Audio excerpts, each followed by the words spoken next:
have been wanting to film this video ever since I gave birth because I was so excited to tell my whole story to everyone. I really needed a lot of time to process the birth. Even though it was fairly straightforward and not complicated, it was still the most epic, hardest thing I've ever done in my whole life. Obviously very emotional because the result was my baby boy and my first time ever doing this. And as soon as the baby came out, I told Eric, let's have more babies. Like, that's how epic my experience was. I just felt like I had conquered something incredible. I had like partaken in something spiritual. It was like a tangible piece of heaven and it was so surreal. It was the most unreal thing ever. And yeah, I would like to do it again, but I don't want to be pregnant again for a while. I've told my birth story to a lot of my friends because I have friends who want to give birth and they sort of want to like hear my experience doing a home birth and things like that. And I sort of jokingly start when I was born because I think everyone's birth story sort of starts at their own birth and their own influences throughout their whole life as a woman. I won't actually go that far back, but I do need to go back a little bit when it comes to my own like emotional development and all the things I sort of went through myself, because I went through a bit of a transformation the last couple of years and I had no idea I was actually preparing myself for birth. Real quick, I have a sister, her name is Ellen, and she's also a YouTuber and she has shared her own birth stories, and my story is so closely connected to hers, and I think that has a lot to do with just like where I'm at emotionally and how close I am with my sister, that we identify with each other so much so that her first birth and my first birth were uncannily similar in terms of length of labor and also the actual day our firstborns were born. And I personally think there is a reason for that. There's something that I need to learn from that. All this stuff is so closely knit together, and I am a firm believer that everything happens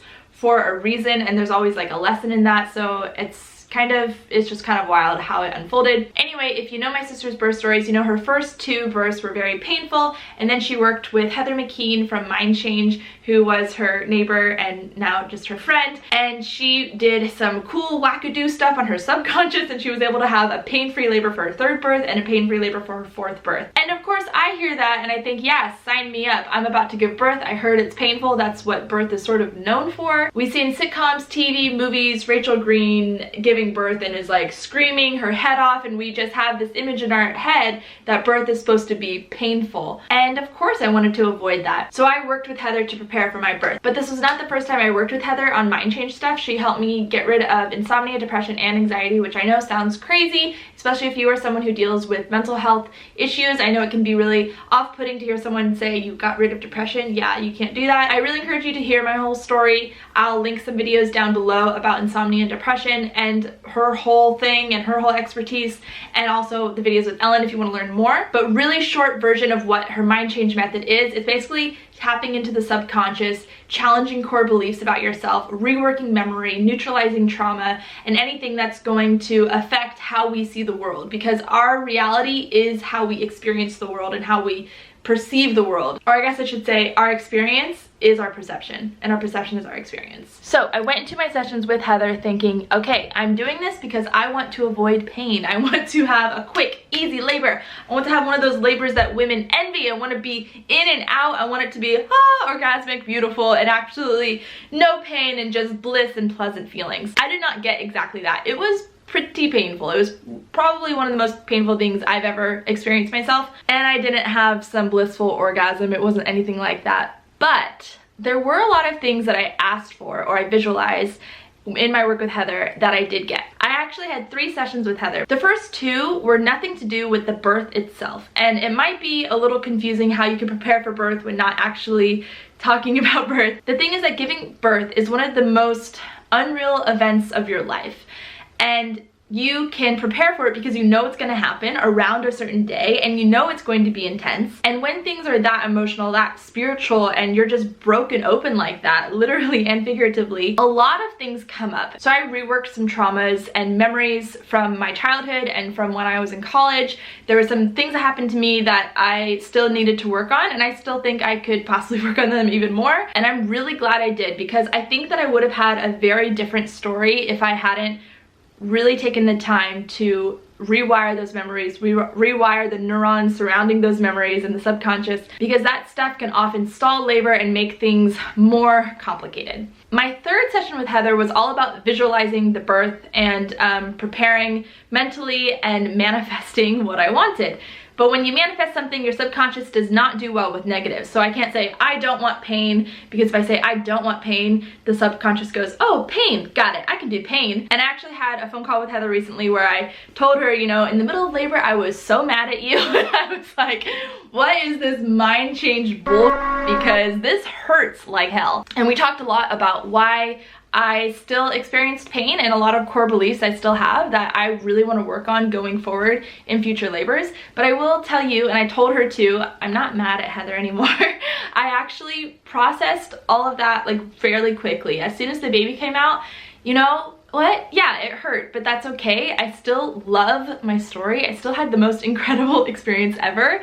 And it's a lot like when my husband runs ultra marathons, where he's in pain and it's a lot of work and it took a lot of time and it was frustrating and there were low moments, but at the end of the day, it was victory. One of the biggest things I was manifesting or visualizing as I was preparing for birth is the day that I gave birth. I really wanted to give birth around my due date. My due date was November 12th.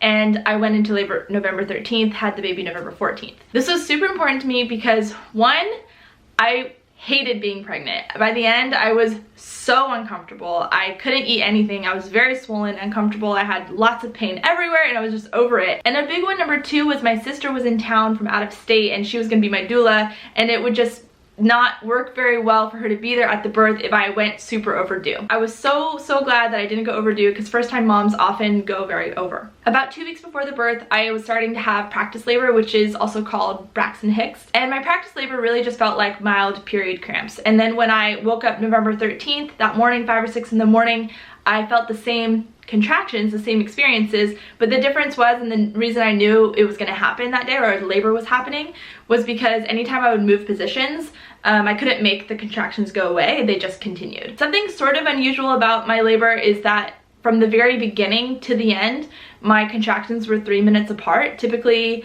I guess I have heard that contractions can start out, you know, 15 minutes apart or something, and then get closer and closer and more intense. Mine were always 3 minutes apart, and the intensity is what grew. And something I really wanted was the progression of labor. I wanted it to start in the morning, and I wanted to labor alone for a little bit, get some food in me, fuel up, so to speak, because I knew that like eating during labor can be really hard and you don't know how long the labor is gonna last. Then I wanted to labor with Eric, and then I wanted to labor with my sister, and then I wanted the midwife to come. And that's essentially how it progressed. And I was telling Eric, okay, this is the real deal. It's gonna happen today.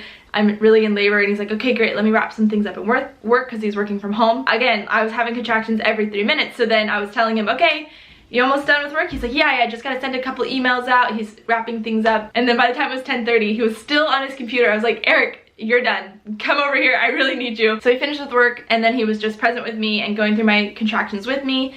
And in between contractions, I was still able to like have a conversation, but I noticed it was getting pretty painful. And that's when, from the beginning, I was like, if this is just the beginning and this is what it feels like, I don't know about this whole pain-free labor thing. But again, it really is okay. Like in the moment, I was so like, this really hurts. And I was also thinking like, I'm gonna work harder on this for future births. But that's neither here nor there. What I really wanted to say about the whole pain thing, I typically can be a person who complains a lot and can throw pity parties and just whine, especially when it comes to physical pain. I whined so much in pregnancy. Some people might say I didn't, because I tried to keep it together, but Eric saw me complain and he let me complain because it was very uncomfortable. But during labor and during birth, the biggest thing that the mind change stuff helped me with was not complain and not be a victim and not just like throw this pity party and like, it hurts so bad. I didn't say that at all. I said, this hurts once, and I said, I can't do this once. And during those times, I was like laboring in the tub, I remember, and at one point I just turned to Ellen and I looked at her and I said, this hurts. And she was like, yeah. And then at one point I turned to her and I said again, I don't think I could do this. And she's like, yes, you can. And both times it wasn't like I really meant it. Like I just said this hurts because I wanted them to know, y'all, I'm suffering over here. This is really hard, but I couldn't complain about it because complaining about pain just makes it all so much worse. So it was super important to me to just like put my head down and just do it. And that was the most empowering part of birth, was that this was really, really hard, but I did it anyway and I didn't whine. So during the contractions that I was going through with Eric, I would FaceTime with my sister sometimes when I just needed some encouragement, just like, whoa, this is super intense, this is getting real. She was staying at her in-laws house, which is like 25 minutes away. I would be like, Ellen, I think it's time for you to come over. I want you to come over. And she's like, I just don't think you're ready, because I was able to have conversations in between contractions. Ellen just kept giving me suggestions over the phone to like get moving, move around, because if you move around more, you're less likely to stall labor. You can kind of get things going. And then sometime in the afternoon, I want to say around 3 or 4, I convinced Ellen to come over, and she knew it wasn't like time, it wasn't like the baby's coming soon, but I needed her and I wanted my doula, I wanted my emotional support. So she came over and we were moving around. She really wanted me to like take a walk, so we walked around the neighborhood a little bit, but I really couldn't move very much. She's like, let's go for a walk, and I'm like, okay, like trying to walk. I really didn't want to see people that I knew, and I know neighbors sort of on this side but not so much on this side, so we walked that way. I just wanted like privacy. Like I didn't want people to look at me, I didn't want people to know I was in labor, and that was a really big thing I had told Eric. I don't want you to tell anyone I'm in labor. No like texting family like it's happening today. I needed that privacy. That was super important to me. But we went around the corner and it was the 3 of us, me, Eric, and my sister, and at one point I'm having this contraction and I'm like on my knees and Eric's holding me and I'm like and this neighbor like popped his head out and he's like, are you guys okay? Like he brought some water bottles, like, do you guys need a water bottle? And we're like, no, we're okay, we live around the block. And I was like, take me home. I don't want to see people, like I want privacy, I want to be in this cave. We went back home and Ellen's sort of like walking me, I don't remember what we were really doing. Time was sort of passing in a weird way. I would sort of try different labor positions. I was trying some spinning baby stuff because Eric and I learned spinning babies, which is a technique to help get baby in the right position, but they were all pretty uncomfortable during labor for me. I didn't find relief from them. The only thing that was helping me through contractions was moving. I could not stay in one place. So I was on hands and knees and I was so loud. Sometimes I was trying to be like that calm hypno baby, like I'm just gonna experience this contraction sitting here, and then I'd be like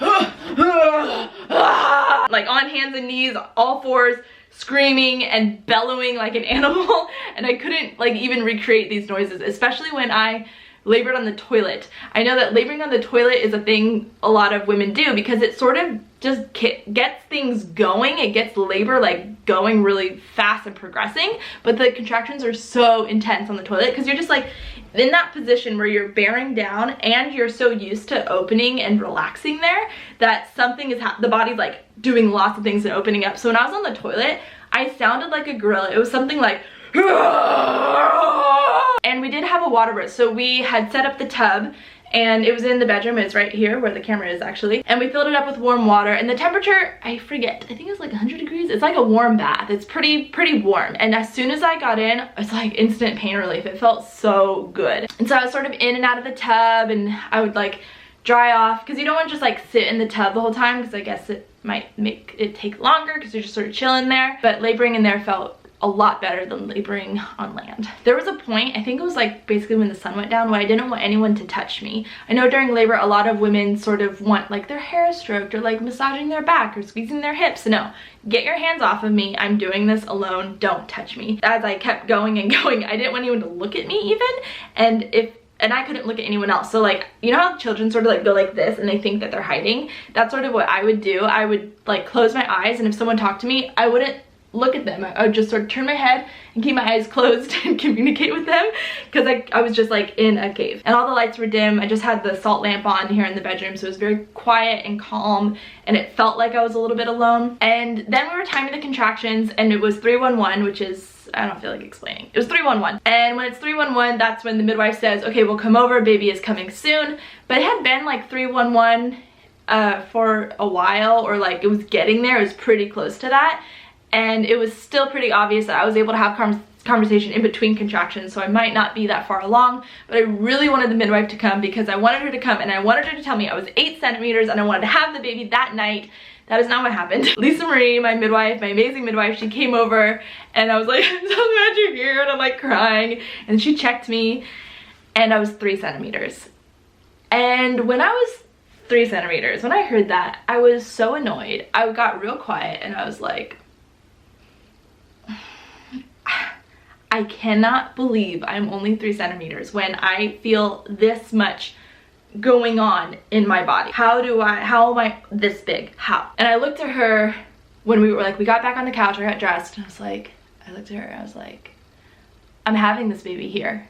And she's like, I know, I have full faith in you. I was like, okay. Because I just needed her to know, even though she got here way too early, and even though I was only 3 centimeters dilated, I am doing this. I'm having this baby. I don't need pain medication. I'm gonna do it here. They were sort of expecting a long birth. They were expecting maybe 3 days, something that would take a really long time. And I think I just needed to hear that I was only 3 centimeters because I was like, okay, let's do this. So I got back in the tub and I labored more by myself, and I think Eric was here, and she was gonna send Ellen home because she has a 6-month-old. She had to like nurse him, blah, blah, blah. Before Ellen had left, I started getting nauseous, and Eric handed me a bin, and I started throwing up because this whole time I was waiting for transition, and I knew like when I feel transition, that means the baby's coming soon, and throwing up is normally a sign of transition. So I threw up like a ton, and when I was done, I yelled out into the living room. I was like, that's transition, right? And then Lisa Marie and Ellen looked at each other and they were like, because if I'm able to say that's transition, then it's not transition. Ellen goes home, I labor through the night, and Lisa Marie really wants me to take naps in between contractions, and she taught me that when you were in labor and also when you're a new mom, you're able to go into REM like almost immediately. So I would have a contraction, I'd be like on all fours being like for like a minute, and then she'd be like, okay, now turn over, float in the tub like this, and take a nap. And it was really hard to move. I'd be like, and I'd flip, and then I would just go into, I would sleep like immediately, and Eric said I was even snoring, and I would take a 3-minute nap, and I remember laying there, and I would start to wake up from the contraction, and I'd be like, okay, you can do this, just be really calm. And then I'd be like, huh, huh, huh, huh. So I was laboring a bunch, I was taking naps, and then something, I feel like I willed it. I willed this. I asked Lisa Marie to check me, and she was like, okay, well, I don't lie. Like, I'm not gonna lie to you about how dilated you are. I'm just gonna tell you the truth. I was like, that's fine, just check me. And I was 5 centimeters, and I was so excited, and she was a little surprised. She's like, oh, great, 5 centimeters. I was like, yes! And we're just laboring through the night. I was on the toilet, in the tub, on the toilet, in the tub, in the living room. I don't really remember where I was, but it was so important for me to be moving. Like, I had to move. If I tried to stay still, it just like hurt even worse. At one point I was like sticking my tongue out. I was like, like a freaking animal. It got real primal up in there. Lisa Marie really wanted Eric to take a nap because, you know, we don't know how long the labor is going to be or anything. So he got in the bed right here and he fell asleep, and I was in the tub. He fell asleep for an hour, and I was doing all my noises and my grunts and my moans in the tub like so loud, and he didn't wake up at all. It was kind of hilarious. I was staring at him like, how is he asleep right now? I don't remember when or why. There's a lot of it's very fuzzy and blurry, but they called Ellen back and they said, you can come back, because she had to get some sleep, nurse her baby. And then she came back, and when she came back, she was like, oh, baby's gonna happen. And she walked in like, ah! And then Eric's like, shh, because I was in full, like, now I was in the mode of it's different. Like, I can't look at anyone, don't touch me, shh. And if anyone would talk in the room, I would go, shh, because I like needed it to be like, I'm having a baby, like, you shut up right now. And at one point Lisa Marie checked me, and I guess something about my cervix needed to push, the lip of the cervix needed to be pushed or something, and she pushed it, I don't really remember. And at that point I was fully dilated. She told me I was fully dilated, and I felt like so encouraged. I'm like, baby is coming. So I got back in the tub, and I was pushing for like 2.5 hours.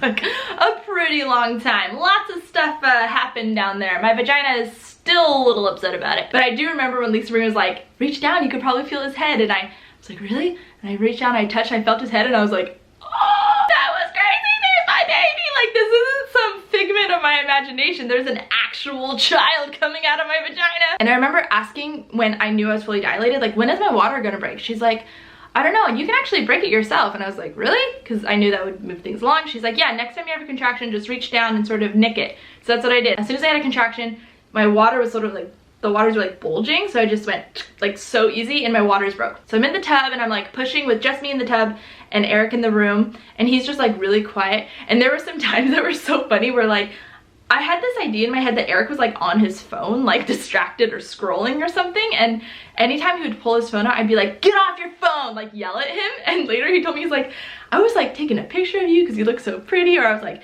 tracking a contraction, like it was all about the birth. You just like thought I was on social media.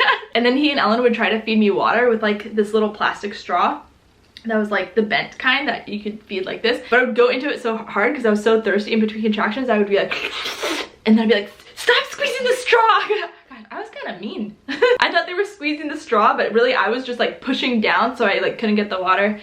It was funny, we laughed about it later. So Eric was told when Hannah starts feeling the crown of fire, or what's called the ring of fire, basically when I'm crowning, it's that like burning sensation of the vagina, like he was told to tell them and they would come in because baby is coming and it's time. And so I could feel it. Like I think something sort of changed in my voice and he was like, are you feeling a ring of fire? And I was like, oh yeah. So everyone else came in, and to be honest, ring of fire, it hurt, but it didn't like bother me. It wasn't like, oh no, this new sensation. It was sort of like, oh great, this new sensation, my baby's coming and I am almost done with this. His head finally came out and the head's underwater, and just so you know, the baby can't breathe until they hit air, so they're not gonna like drown underwater, they're fine. His head is underwater and it was crazy. It's like, oh my gosh, the head is out, and I was just like, I think I was sitting like with my legs apart like this, like sort of squatting. And then the next contraction came very, very quickly and the whole body came out.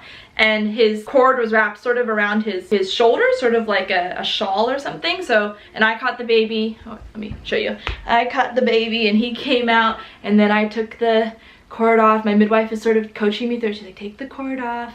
And I lift him up, and there's my baby, and it was incredible. It was the most amazing thing ever. And we were just flipping out. To be honest, I was really shocked. I thought I would cry because I'm definitely a crier, but my face was just like, did you see that?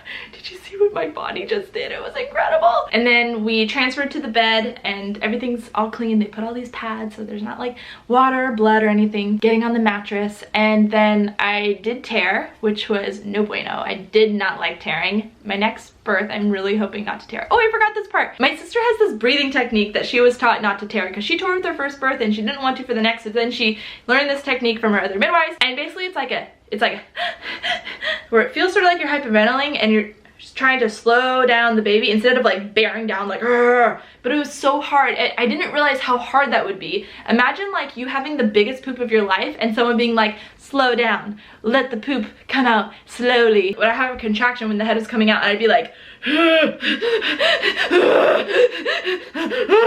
I was trying so hard to slow down but I couldn't, and yeah, so I totally tore. But my midwife is very good at stitches, so she took a really long time to stitch me up and she really took her time with that, but that was not fun. Obviously she stitched me up after the placenta was born. That was the easiest part. It was like blah. And oh my goodness, that is it. That is my birth story. It was definitely the most intense thing of my life, but I was on a high for a week after because wow, such a miracle. I was just in awe. I am still in awe. My baby is absolutely perfect. I can stare at him all day. Eric and I chose to have a home birth because we personally feel safest and most comfortable at home. We did a lot of research ahead of time. If you are interested in a home birth, I recommend starting with the movie or the documentary on Netflix called The Business of Being Born. It's super informational. My husband was actually pretty hesitant about home births beforehand, but he watched the documentary and he was like, this makes so much sense. And I also recommend reading Ina May's Guide to Childbirth and Orgasmic Birth.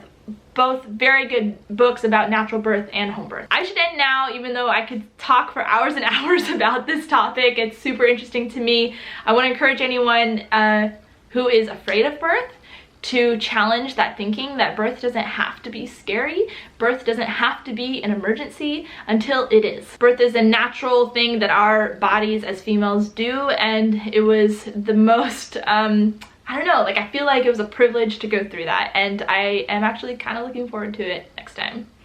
Bye.